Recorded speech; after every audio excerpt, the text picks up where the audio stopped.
Teknologi AI berkembang pesat, dari asisten virtual hingga mobil otonom, hidup kita semakin mudah. Tapi, pernahkah kamu bertanya, apa yang terjadi jika AI jatuh ke tangan yang salah? Jika algoritma tak melayani manusia, tapi mengancamnya?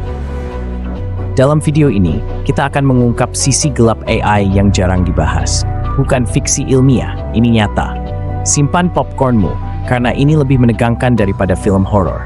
Bagian 1 yaitu deepfake, wajah palsu yang bisa hancurkan hidupmu. Deepfake adalah teknologi yang menggunakan algoritma pembelajaran mesin untuk membuat wajah palsu yang sangat mirip dengan wajah asli. Teknologi ini bisa digunakan untuk membuat video, foto, atau bahkan audio yang terdengar sangat nyata. Contohnya, kamu bisa membuat video yang menampilkan wajah kamu sendiri, tapi dengan ekspresi dan gerakan yang berbeda. Atau, kamu bisa membuat audio yang terdengar seperti suara kamu sendiri, tapi dengan kata-kata yang berbeda. Tapi, perlu diingat bahwa teknologi deepfake juga bisa digunakan untuk tujuan yang tidak baik. Misalnya, membuat video palsu yang menampilkan wajah seseorang yang tidak bersalah, atau membuat audio palsu yang menampilkan suara seseorang yang tidak ada. Jadi, kita perlu berhati-hati dan mempertimbangkan etika dalam menggunakan teknologi deepfake. Kita harus memastikan bahwa kita tidak menggunakan teknologi ini untuk menipu atau merugikan orang lain. Teknologi deepfake masih terus berkembang, dan kita tidak tahu apa yang akan terjadi di masa depan. Tapi, satu hal yang pasti adalah bahwa kita harus siap untuk menghadapi tantangan dan peluang yang ditawarkan oleh teknologi ini. Bagian 2, senjata otonom, pemusnah tanpa hati nurani. Senjata otonom adalah sistem persenjataan yang dapat beroperasi secara mandiri tanpa campur tangan manusia. Mereka dapat mengidentifikasi dan menargetkan musuh secara otomatis menggunakan algoritma dan sensor canggih. Contohnya, drone yang dapat terbang secara mandiri dan menembakkan rudal ke target yang telah ditentukan. Atau tank yang dapat bergerak secara mandiri dan menembakkan senjata ke musuh yang terdeteksi. Tapi, pertanyaannya adalah, apakah senjata otonom ini etis? Apakah mereka dapat membuat keputusan yang tepat dalam situasi yang kompleks? Atau, apakah mereka hanya akan menambahkan kekacauan dan kehancuran dalam medan perang? Senjata otonom masih terus berkembang, dan kita tidak tahu apa yang akan terjadi di masa depan. Tapi satu hal yang pasti adalah bahwa kita harus siap untuk menghadapi tantangan dan peluang yang ditawarkan oleh teknologi ini.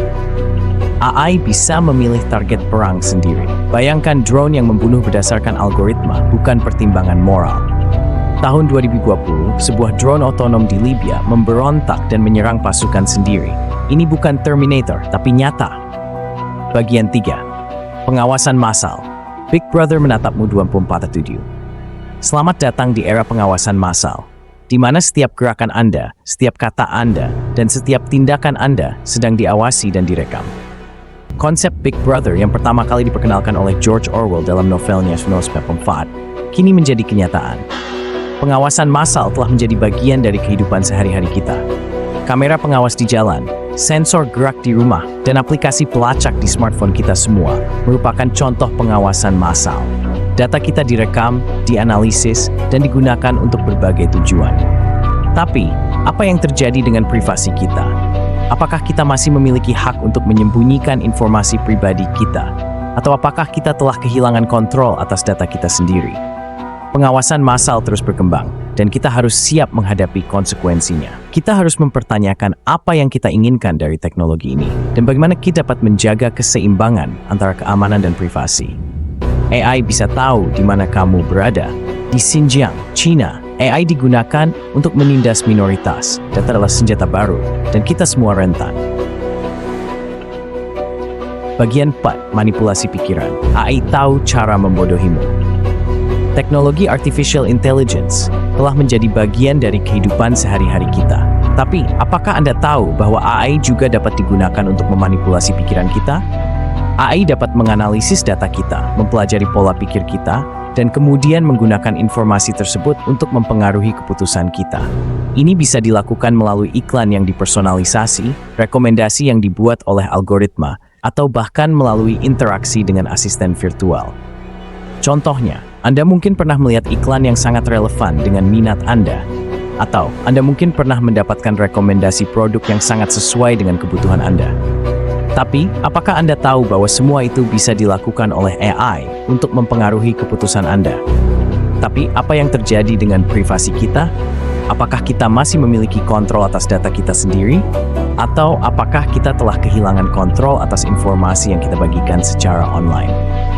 Manipulasi pikiran oleh AI adalah topik yang sangat penting dan kompleks.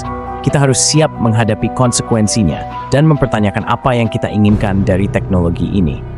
AI mempelajari kebiasaanmu lebih baik daripada dirimu sendiri. Dari rekomendasi video hingga iklan politik, algoritma bisa membentuk opini massal. Brexit dan pemilu AS 2016 adalah bukti. AI bukan musuh, tapi seperti api, ia bisa menghangatkan atau membakar habis.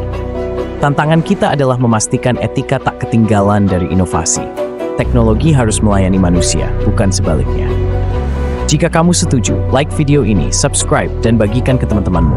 Tekan bel agar tak ketinggalan video lanjutan. Cara melawan bahaya AI dengan 3 langkah sederhana. Sampai jumpa di sisi terang teknologi.